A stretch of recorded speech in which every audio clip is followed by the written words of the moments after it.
Hello. സിസ്റ്ററാണ്. എവിടെയാ? Okay ഞങ്ങൾ ഉടനെ വരാം. അനീഷേ, നമുക്ക് വേറൊരു വീട് വരെ പോണം.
പണ്ട് വലിയ എഴുത്തുകാരനായിരുന്നു.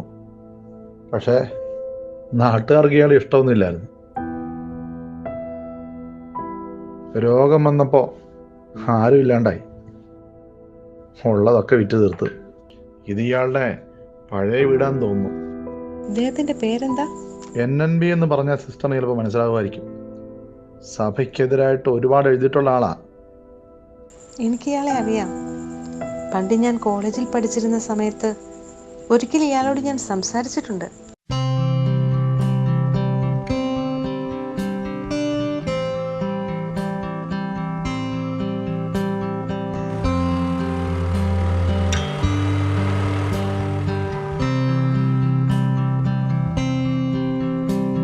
നിങ്ങളിത് എവിടെ പോയി കിടക്കുമായിരുന്നു?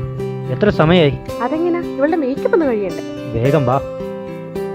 അയാൾ പോയാൽ പിന്നെ കിട്ടത്തില്ല. എത്ര കഷ്ടപ്പെട്ട് ഒപ്പിച്ചെന്നറിയോ? നമസ്കാരം സാർ. സാർ അറിയപ്പെടുന്ന ഒരു വലിയ എഴുത്തുകാരനാണല്ലോ.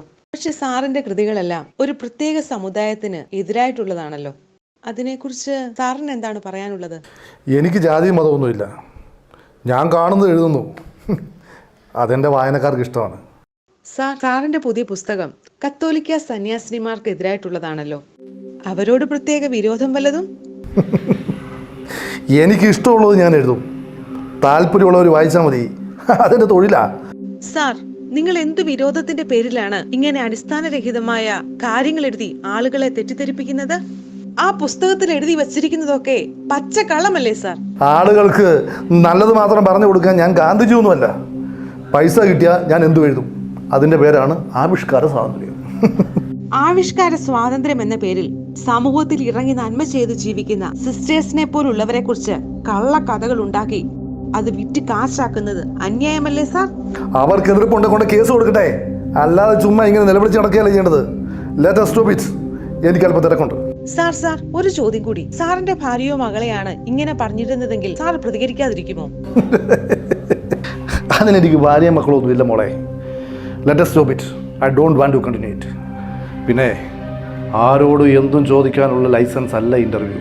അതും എന്നെ പോലെയുള്ള ഒരാളോട്. അതുപോലെ തന്നെ അവർക്കും അവകാശമില്ലേ സാർ? അവരെ കുറിച്ച് എന്തും എഴുതാൻ സാറിന് ആരാ ലൈസൻസ് തന്നത്? Stop this bullshit and get out of my house.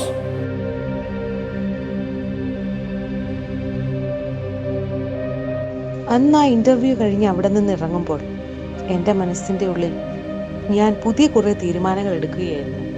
ഒരു തെറ്റും ചെയ്യാഞ്ഞിട്ടും എല്ലാവരാലും അപമാനിക്കപ്പെടുന്ന ഇത്ര ചലഞ്ചിങ് ആയിട്ടുള്ള വേറൊരു ജീവിതമില്ലെന്ന് എനിക്ക് മനസ്സിലായി.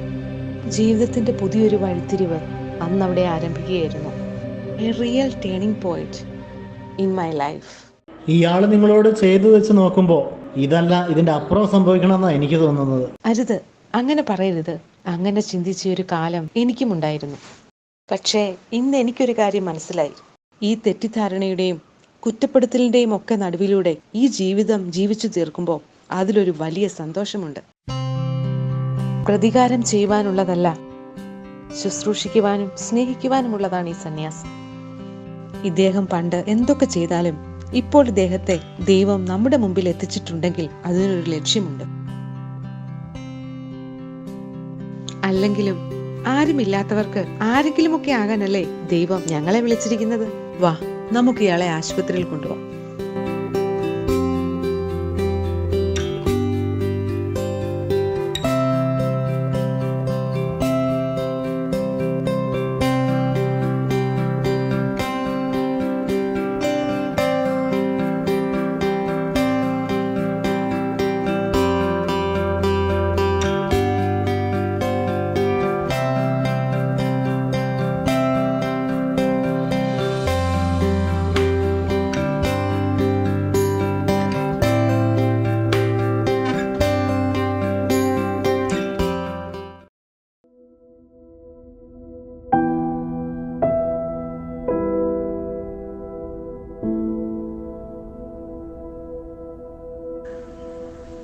വെള്ളം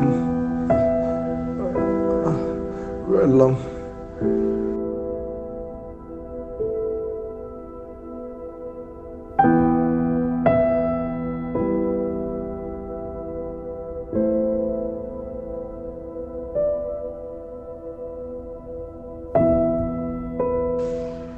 സിസ്റ്റർ, നിങ്ങളാണോ ദൈവം?